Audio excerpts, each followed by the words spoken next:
Hi, let's learn Disney's It's a Small World, a 2 to 6 player game for ages 4 and up, published by Funko Games. The goal of the game is to be the team with the most cards at the end of the game.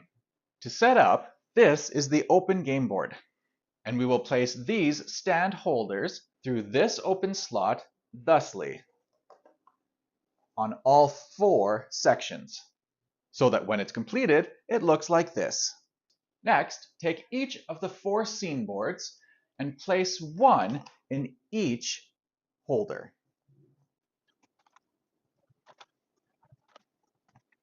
So that when it's done, it looks like this, and each scene board can go back and forth. And note, it doesn't matter which board goes where. Next, let's set up the score trays. So we'll take the clock tower, make sure it is set to 1, and put it in the back section facing this way of the score tray. Next, we'll take these flags and set them in the back sections of the score trays. Then take all the cards, shuffle them, and set that in the designated tray slot. And set that by the game board. Finally, split into 2 teams. The blue team places their blue flags in their blue boat. And the red team, of course, puts their red flags in the red boat. Then place those boats in the starting locations located kitty corner from each other on the board.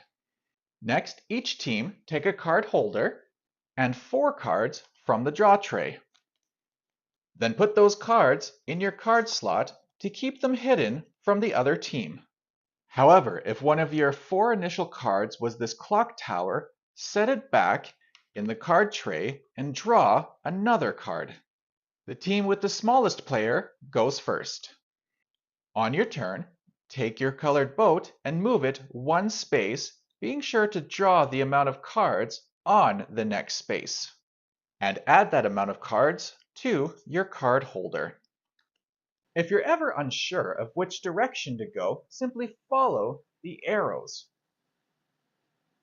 And now let's go over the types of cards that we will draw.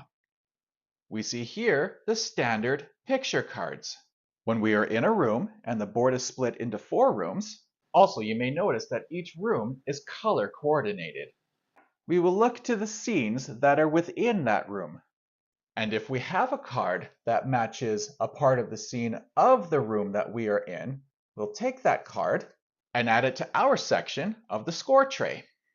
And if you are able to add more than 1 card to the score tray, you may go ahead and do so. Here we have what are called flip the scenes. Flip the scene cards are used to turn the scenes so that we have more chance to find more matches. And yes, you can walk around the table to see if that scene is one that you would want to flip.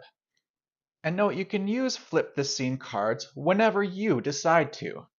So you can hold on to it until you are ready to use it. And you can flip as many scene boards as there are symbols on the card. In this case, you can turn 1 scene board around. With this one, you can do 2 different ones at the same time, and so forth.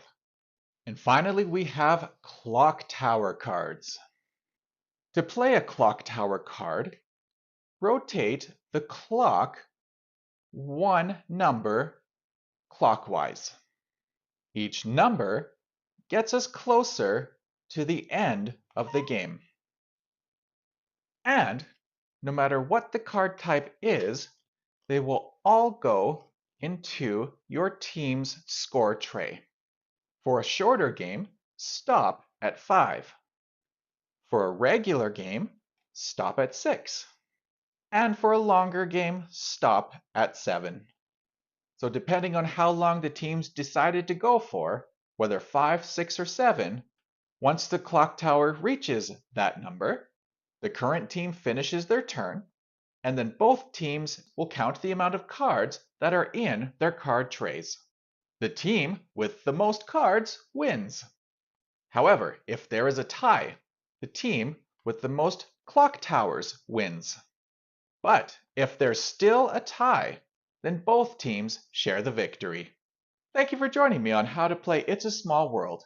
I invite you to join me next time as I do a playthrough.